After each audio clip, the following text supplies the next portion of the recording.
Well, I mean, it's how many years later and we're still having the conversation. You see the controversy over The Last of Us and how people turned it off because of characters talking about, I didn't watch the episode. I have two little kids. I barely watch anything other than animation these days, but I know the controversy was about a character saying, and she was joking even, but she said, "I'm going to be a dad." And people had such a problem with that, an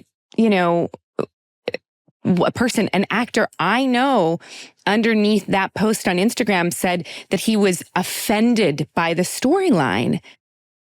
Christians being offended, people who are supposed to walk as Jesus did in love and love your neighbor, finding so much problem with the way other people choose to live their life.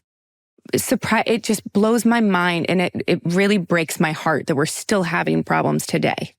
It's a slow process, but it's a steady process. We're making progress inch by quarter inch. It's happening.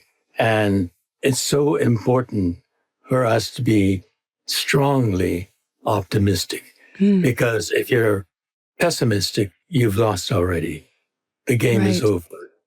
It's the optimists that make things happen, because we say we can do it, we can make it, we can keep going.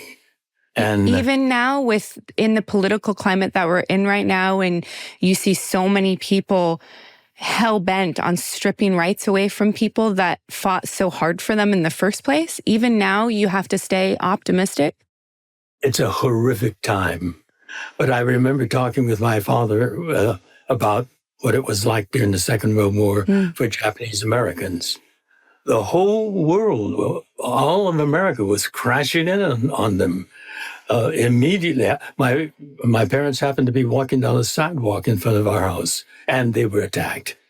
A car came roaring up, and they shouted, "Jap, spy, go back. We'll kill you." And they quickly came back into the house. And then the government came down with a curfew. We had to be home by 8 p.m. and stay home until 6 a.m. A young attorney who became a good friend of mine in Portland, Oregon, had just opened his law offices in downtown Portland. And when the curfew came down, he knew as a lawyer that this was illegal. You can't come down with the curfew based on race. And so he got dressed in his suit and tie after 8 o'clock, came downtown, walked around all over, looked at all the show windows, strolled into a drugstore, bought a pack of chewing gum, made himself very visible. Nothing happened. He was getting tired. By 10 o'clock, he found a policeman on the street, went up to him and said, "I'm a Japanese American. I've been walking around downtown. What are you going to do about it?" He said, "Go home, boy. Go home. Don't bother me." So he was a determined guy. He went to the police station downtown and said, "I've been walking around downtown. I'm a Japanese American. What are you going to do about it?" So they accommodated him and put him in a jail cell. If you were a Japanese American and out after 8 p.m., the police picked you up and threw you in jail. That's the kind of America we were living in. And for my parents, we never went out in the dark. And then my father went to the bank to take care of some money in business. He discovered that his bank account was frozen. Our money was gone. The government took it. It was confiscated because we were Japanese Americans. So we didn't pay the mortgage on the house, and the bank didn't make any fuss about it because they knew they'd be taking our home.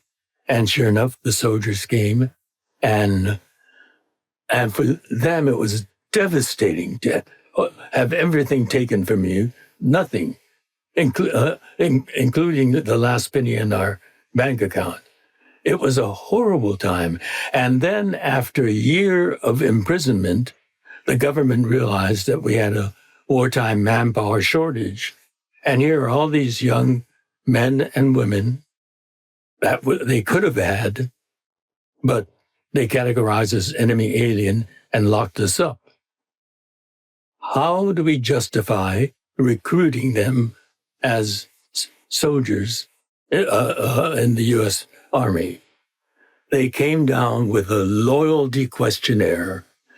After all that, the assaults, the bank account, imprisonment for a year, and then they decided that they need to have people sign loyalty questionnaires.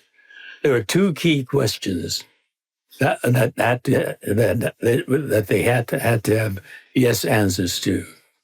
Question 27 asked, are you willing to serve in the United States military on combat duty wherever ordered? This being asked of our parents. They had 3 children, very young children. I was 5, my brother was 4, baby sister was 2, and they said, what's going to happen to our children? They said, we have no plans for the children. They're not going to abandon us. So they answered, no, we're not going to abandon our children, not knowing what's going to happen to them. Question 28 was one sentence with 2 ideas. It asked, will you swear your loyalty to the United States of America and forswear your loyalty to the Emperor of Japan? The Emperor of Japan were Americans. For the government to assume that we have an inborn racial loyalty to the emperor was insulting. And so if he answered no, meaning I don't have loyalty to the emperor to swear, that no applied to the first part of the very same sentence, will you swear your loyalty to the United States? If you thought that was the more important one, part of that sentence, you answered yes, I do swear my loyalty to the United States. That yes applied to the second part of that same sentence, meant you were confessing that you had been loyal to the emperor, and now were willing to forswear that and reswear your loyalty to the United States. My parents said, this is crazy. We're not going to give up our integrity for this. They answered no. So with those 2 no's, they were now recategorized from enemy alien to disloyal. Disloyal enemy aliens. I mean, it was a time of stupidity, confusion, and idiocy. And now, and as so many people answered no, that they said, we can't have them mingling with the loyal ones. So they categorized one camp as, recategorized as a segregation camp for disloyals and collected the disloyals from all 9 camps and imprisoned them there. And Tule Lake, this segregation camp, became the largest, the biggest population and the most bristling with militarism and harshness of all 10 camps. The disloyals were gathered there. Tule Lake had 3 layers of barbed wire fences. They had machine guns installed in the sentry towers aimed down at us, and they had a half a dozen tanks, $1 million vehicles that belong on a battlefield, half a dozen of them roaming around the perimeters, holding now agitated, angry American citizens with that kind of intimidation. I mean, it was incredible to the extent that this government went to torture and traumatize people that were innocent. I mean, had nothing to do with Pearl Harbor. So we gained from that. And so knowing that background and knowing what we, the people, can do when it's made hysterical, I'm not surprised that we're going through the America that we're going through. But also, I'm confident that we will survive this and come out better Americans, because I think America got better after that World War II experience. The United Nations, NATO, Right. Our enemy in the Pacific, Japan, is now a close ally. Same thing with Europe. Our enemy in Europe, Germany, is our closest ally.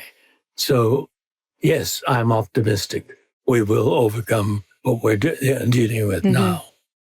What do you hope to see in your lifetime for LGBTQ plus people and the rights? And how do we make it through the next 3 years? I already see the signs. I am a fan and a passionate supporter of Pete Buttigieg. Isn't he smart? Smart and knows how to assess a situation on the moment and come out with a response that is eminently rational and logical, and served as the Secretary of Transportation, the best Secretary of Transportation we've ever had. And he's still keeping himself very public and visible, commenting on various issues. I'm going to be supporting him. We have people we can respect and get excited about as leaders of the future. Right. Always be optimistic. The minute you become pessimistic, you're defeated.